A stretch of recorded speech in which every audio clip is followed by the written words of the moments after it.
Hi, magandang araw sa inyo mga kutsukais at kutsukais kong nasa Earth Signs. Yan ay ang Taurus, Virgo, Capricorn. So, tingnan na natin dito sa inyong reading ang inyong financial aspects as of the moment. So, unahin na natin ang nasa Taurus Signs. So, be ready, no? And please take what is resonating with you guys and do not take what is doesn't or what is not resonating into your life situation. Okay? So, tingnan natin dito mga Taurus signs. Ano nga ba ang meron sa inyong financial aspects as of the moment? Okay. Alright, so ito na ang iyong reading, Taurus signs, no?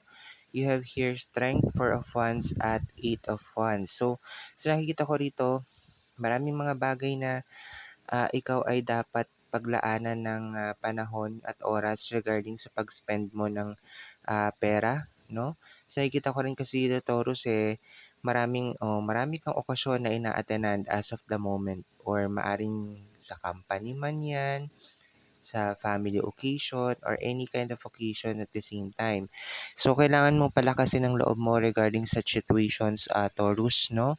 Kasi at the same time maaring may mga kakausapin ka rin na tao regarding such situations sa iyong financial aspect. Siguro maaaring ito ay makakaisip ka na manghiram or ano nga ba ang gagawin mo regarding sa situation, no?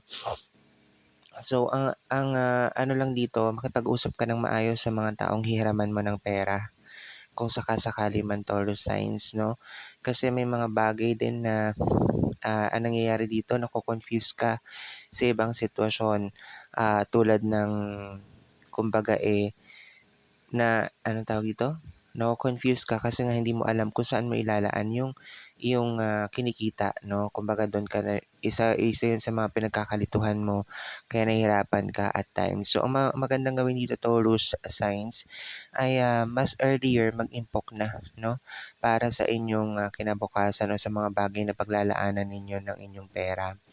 Pero as of the moment din naman, huwag ka rin panghinaan ng loob, huwag ka rin naman na mawala ng loob, no? Mas pagsumikapan mo pa at the same time, pagtibayin mo ang puso't isip mo kasi marami pang darating na nakikita kong financial struggles as of this month of September. So, tingnan natin dito, no, kung mangyayari ba yan or hindi. But sana hindi naman mangyari. But then again, hindi natin naiiwasan nagkakaroon talaga ng problema or struggles, especially to money situation. So, yun yung pag-ingatan mo dito, Taurus signs, no?